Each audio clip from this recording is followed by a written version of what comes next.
বন্ধুরা, আজ আপনাদের দেখাবো আমার বাসা থেকে কিভাবে আমি আমার কর্মস্থলে যাই, সেই রাস্তাঘাটগুলো। আমি কিন্তু ব্যাটারি চালিত সাইকেলে চলে যাচ্ছি। বাসা থেকে বের হয়ে মেন রোডে ঢুকতে একটু সময় নিতে হয়, কারণ যে কোনো মুহূর্তে গাড়ি আসতে পারে। আস্তে আস্তে আমি এগোচ্ছি। সকালটা খুব ভালো লাগতেছিল, রোদটা প্রায় মিষ্টি মিষ্টি ছিল। খুব আরামে যাচ্ছি। এটা একটা আনন্দময় মুহূর্ত বলা যায়, কারণ সকালে যখন বাসা থেকে বের হই, সৌন্দর্যতম ওয়েদারটা মনোমুগ্ধকর। যাচ্ছি, আশেপাশ দেখতে দেখতে যাচ্ছি। এটা মনে হচ্ছে একটা ঘোরাঘুরির বিষয়। কোনো ক্লান্তি নেই, কোনো টেনশন নেই। আল্লাহর উপর ভরসা করে যাচ্ছি। মোটামুটি কয়েকটা চত্বর পরে এদেশীয় ভাষায় রতলি বলে মনে হচ্ছে। আমার পুরোপুরি মুখস্থ না নামটা। আমার কথা যদি অনেকে ভুল করেন, সেই ক্ষমার দৃষ্টিতে দেখবেন, কারণ যেহেতু আমি ইতালিতে নতুন, কথাবার্তায় হতে পারে। তো আমি যে শহরে আছি, এই শহরটির নাম হচ্ছে লাকুইল্লা। এই শহরে সব পাহাড়ি রাস্তা, উঁচা নিচা ঢালু। ওই যে দেখুন বিশাল বড় পাহাড় দেখা যাচ্ছে। এখন আমাকে ঘুরতে হবে, ডাইন দিকের রাস্তা ধরে যেতে হবে। তাই আমি একটু থামলাম, কারণ পিছন দিয়ে গাড়ি আসছে। আস্তে আস্তে পার হওয়ার জন্য প্রস্তুতি নিয়েছি। পার হচ্ছি। এই জায়গাটা পার হওয়া খুবই রিস্ক, কারণ গাড়ি খুব চলাচল করে, বুৎপাত করে। এখন আমি যাচ্ছি আমার কর্মস্থলের দিকে। ওদিকে শুধুই কারখানা, শপিং মল আর বসত বাড়ি নেই বলা যায়। তো আমার ভালোই লাগে এই পাহাড়গুলো দেখতে, যাই আসি।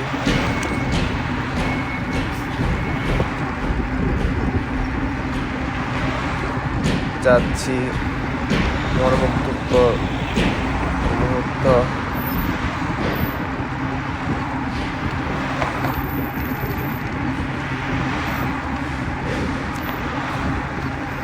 যেতেই আছি।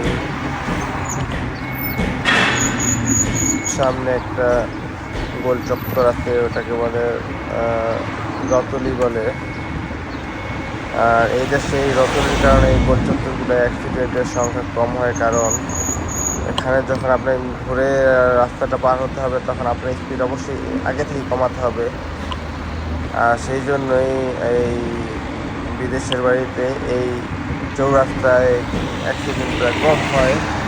আর আমাদের বাংলাদেশে যেরকম রতলি সংখ্যা খুব কম, যার কারণে দেখা যায় যে ফুটপাত গাড়িগুলা সোজাসুজি এসে পড়ে, আর তারা আইন কানুন খুব কম মানে, তাই অ্যাক্সিডেন্টের সংখ্যা বেশি। আর এখানকার ড্রাইভারগুলো আইন কানুন শ্রদ্ধা করেও মানে, যার জন্য দুর্ঘটনার সংখ্যা খুব কম। দেখুন গাড়িগুলো দাঁড়িয়ে আছে ওই সামনের রতলিতে, অন্য গাড়িগুলোকে যাওয়ার জন্য সময় দিয়েছে। আমি তার সাইড দিয়ে আস্তে আস্তে এগোচ্ছি।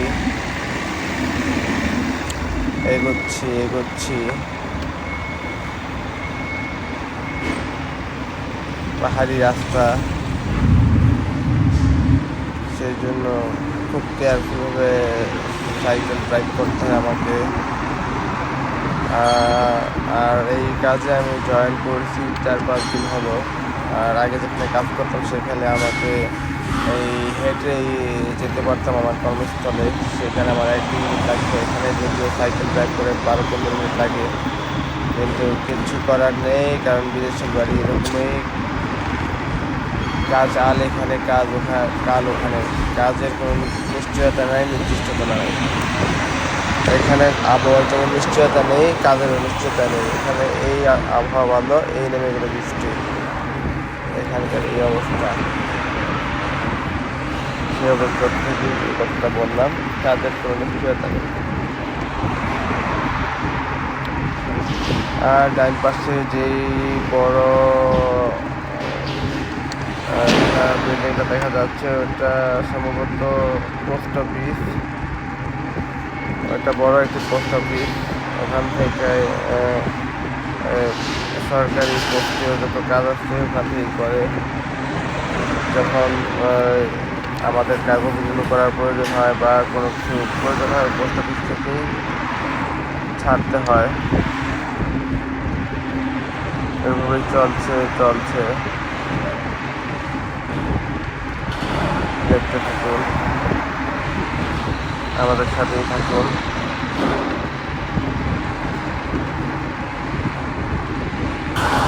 আমাদের এই ভিডিও যারা সবাই নিয়ে দেখছে তাদেরকে ধন্যবাদ, শুভেচ্ছা।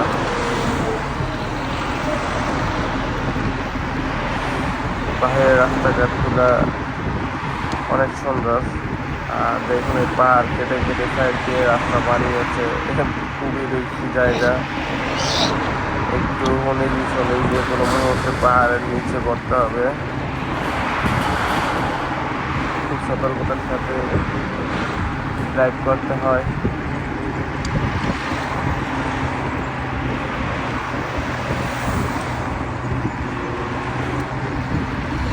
এখানে আরেকটি রতলি আছে, এটা আবার ঠান্ডা মাথায় পার হয়ে নিচ্ছি। দেখতে পাচ্ছেন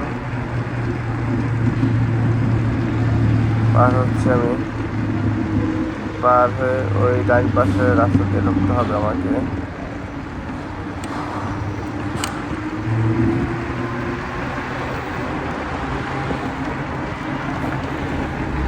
তো অনেক পাহাড় আছে দেখা যাচ্ছে, পাহাড় অনেক বড় বড় পাহাড়। পাহাড়ের কোন হিসেবে রাস্তা আছে, পাহাড়ের উপরে বসত বাড়ি আছে, ওখানে অনেক মনোমুগ্ধকর দেখতে। আরেকটা রতলি ফেলে নিচ্ছি। এই রতলিটা ধরে একটা ব্রিজ পার হবো। এই ব্রিজটা হচ্ছে একটা চিকন খালের উপর দিয়ে, খাল অথবা এটা বড়সড় একটা খাল বলা যায়।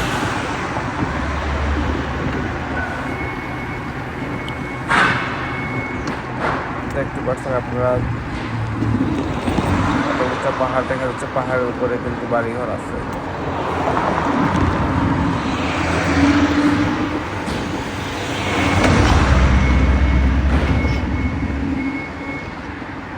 মনোমুগ্ধকর এই বাহিরের দৃশ্যপটগুলা যা আমাদের মনে জায়গা করে নেয়।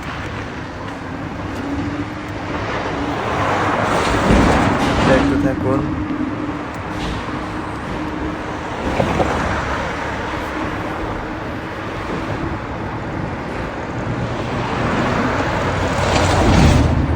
ডানে বামে হচ্ছে আপনার অনেক কারখানা, কলকারখানা রয়েছে এদিকে। আর সামনে কমার্শিয়াল মার্কেট রয়েছে, তার ভিতরে আছে গ্লোব সেন্ট্রালে কমার্শিয়াল মার্কেট। গ্লোবের ভিতরে আমি চাকরি করি, সেখানে একটা মোবাইল অ্যাক্সেসরিজ দোকান আছে। ওই দোকানটিতে আমি কাজ করি, দোকানটি আমি একাই চালাই।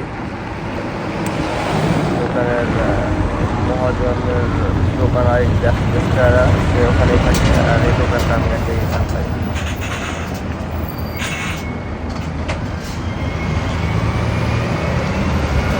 বড় গাড়ি, কতগুলো টাকা, এর চাইতে বড় গাড়ি আছে এখানে।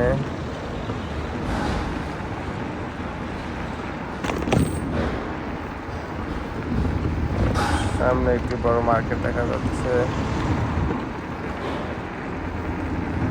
দেখতে পাচ্ছেন মার্কেটটি বিশাল বড় মার্কেট। এই রোডে দিয়ে ডান পাশ দিয়ে ওই মার্কেটের যেতে চলে যায়, ওখানে গাড়ি রাখার জন্য পার্কিং রয়েছে। গাড়ি রেখে তারপরে আপনি মার্কেটে ঢুকতে পারবেন, কোনো সমস্যা নেই। আর মার্কেটের ভিতরে আপনি যা যা চান সব পেয়ে যাবেন, বড় বড় শপিং মল। মনোমুগ্ধকর।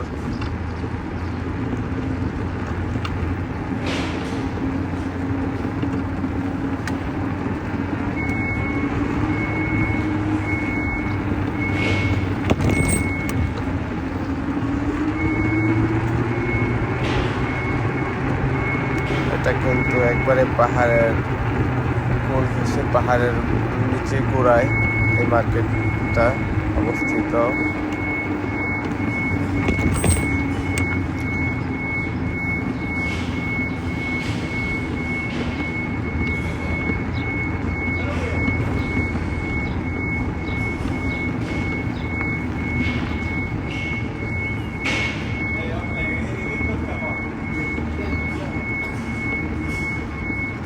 মার্কেটের গেটে ঢুকতেছি, এখানে সবাই এখান দিয়ে উঠে ওই মার্কেটে যায়।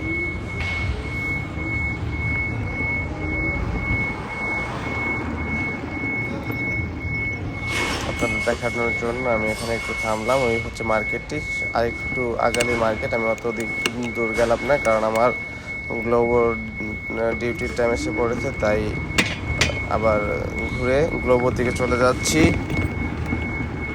কারণ আমি গ্লোবোতে জব করি, ওখানে আমার কাজ, তো আমার ওখানে যেতে হবে, তাই আমি যাচ্ছি ওখানেই।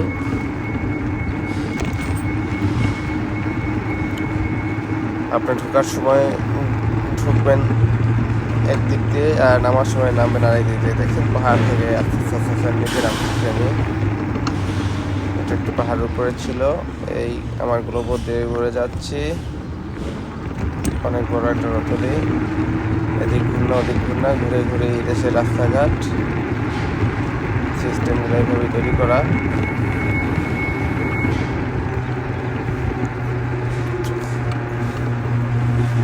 এই ঘুরনায় ওই যে আমার মার্কেট দেখা যাচ্ছে,